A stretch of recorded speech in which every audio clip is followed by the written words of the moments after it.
Channel NITT viewers, I am DS and welcome to another episode on Channel NITT. So in this episode, we are going to talk about INTJ, ENTJ compatibility. According to the MBTI textbook, the MBTI type that is the most compatible with the INTJ is the ENFP.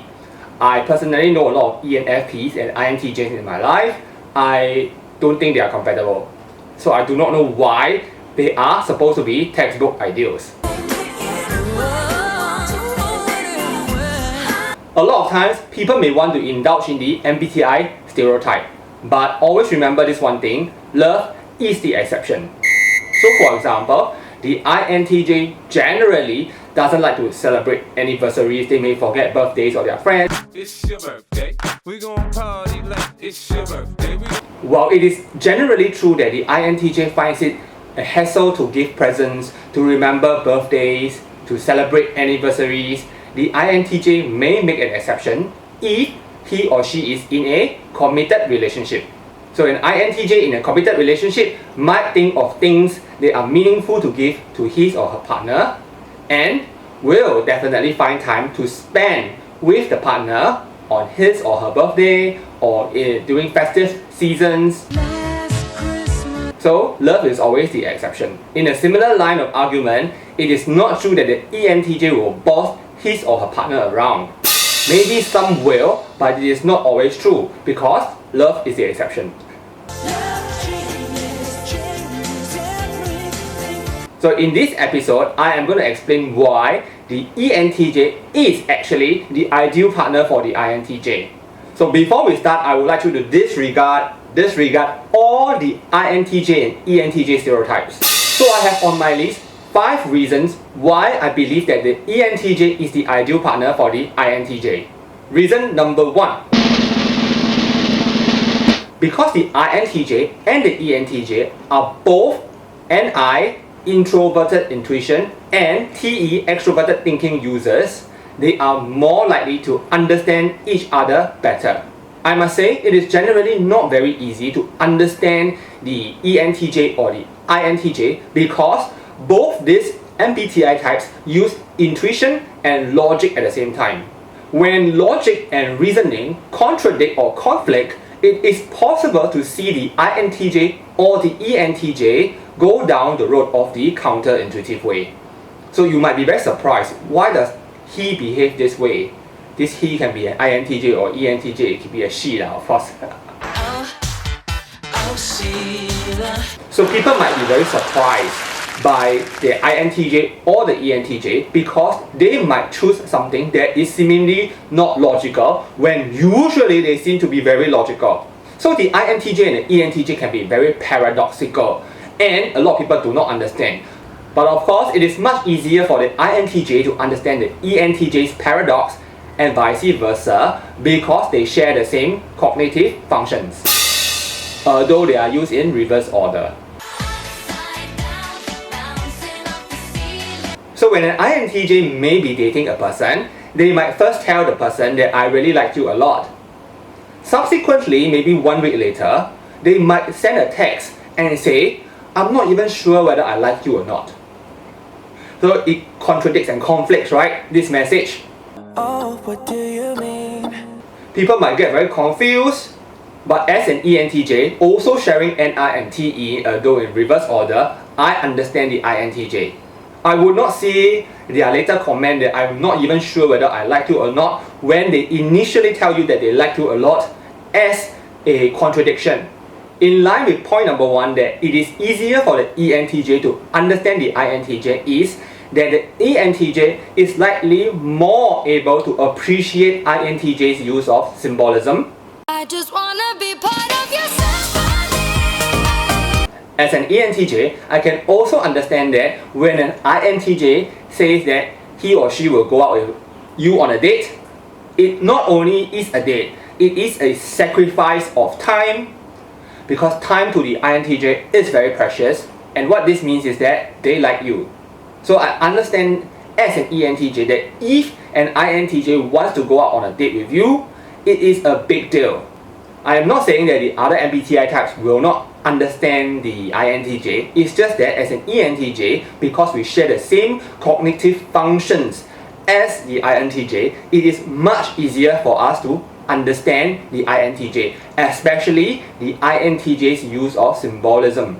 So reason number 2 why the ENTJ is the ideal partner of the INTJ. They both share the same social traits and qualities. So both the ENTJ and the INTJ appear to have a lot of social problems. Both of these two MBTI types are not likely to be sociable, and they both may not have this desire to be socially acceptable or desirable. So in a way, they are already very similar. So why is this good for dating? Because both types are likely to avoid crowded places. So you don't get this conflict of I want to go to a carnival or I want to go to a shopping mall, when the INTJ may not exactly like this, because the ENTJ also doesn't really like crowded places. So why don't we go somewhere only we know? Another reason why this is something good for the INTJ is the ENTJ is not very likely to, after a few dates, bring you to show to his parents, his extended family, or his large group of friends. This is very intimidating for the INTJ, right? To have to meet so many people at the same time. I'm not too sure about other ENTJs, but personally as an ENTJ, my love life is my private life, and I have no wish to showcase my love life to other people. As individuals, the INTJ and the ENTJ may not like meaningless social activities that much. However, they surely have a group of friends that they feel close to. So ultimately, the INTJ and the ENTJ can introduce to each other important people in their life. So I definitely see the potential for social growth in both the INTJ and the ENTJ. It's just that with the ENTJ, the INTJ is able to do it at a very comfortable pace. Keep a beat and moving my body. Yeah. Slow. Now let's come to reason number 3.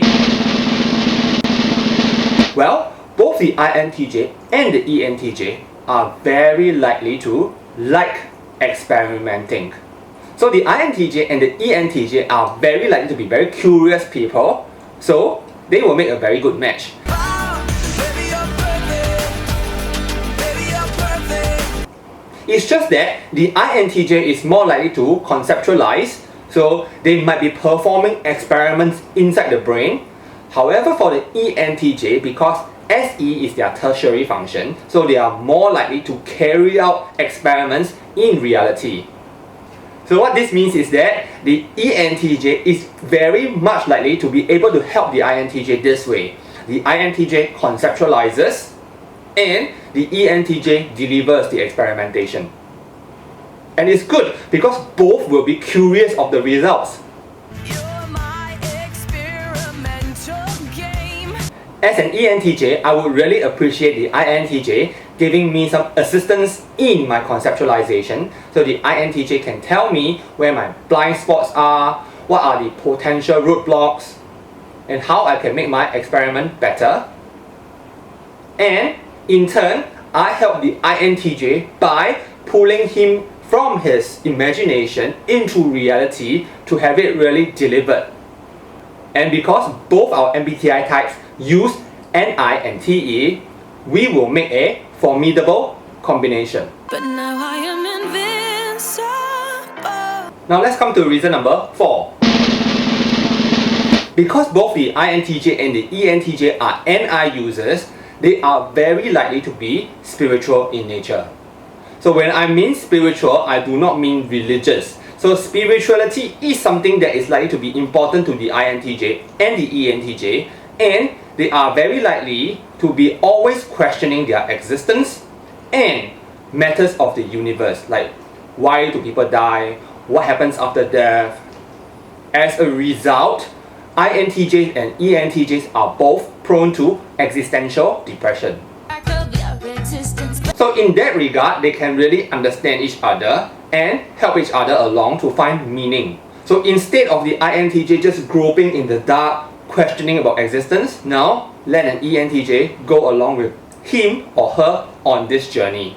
Now you may say that there are also other NI users like the ENFJ and the INFJ. So Why the ENTJ? That's because the ENTJ has the thinking function. So as a TE user, the ENTJ is very likely to have his or her personal understanding of how the world works. So if you just ask around one of your friends or just a random person at the street and ask them about karma, they might just tell you, oh, I always believe that you should do good because what comes around goes around. Always do good things. You know, this kind of very generic answers. You can ask an ENTJ and you might get a shock. There might be a lot of things that the ENTJ and the INTJ may be thinking that is very different from what the general population may be thinking about in terms of religion, in terms of spirituality, in terms of karma, any of these topics. So the INTJ, you can group with an ENTJ and talk about this because we may have ideas that may be very socially undesirable or that is so futuristic that the population is unlikely to accept what we believe in. So when you tell that to an ENTJ, you will not be judged because the ENTJ is likely to have the same type of futuristic ideas. So you can marry your two ideas, maybe you get the philosophy of the world that way. Now, reason number 5. I think deep down, the INTJ and the ENTJ have the same core. Same core. So what do I mean by that? The INTJ and the ENTJ both believe that they can live alone for the rest of their lives. However, deep down inside, they need someone. I believe that deep down inside, the INTJ and the ENTJ is always looking for somebody who can be their equal, who is similar but not the same. And incidentally, as I have already described, the INTJ and the ENTJ can be really equal in terms of intelligence, in terms of their outlook in life, in terms of their philosophies. So in that regard, I personally really believe that the INTJ and the ENTJ is the best match. So if you are an INTJ or an ENTJ, what do you think? I would really like to see your comments on this matter. But unfortunately, the INTJ and the ENTJ are really very rare types. So INTJs, if you do meet another ENTJs in your life, try to consider this person as your potential partner because an ENTJ and an INTJ pair is very hard to come by. But of course, as an ENTJ, I understand that the INTJ needs a lot of time to recalibrate.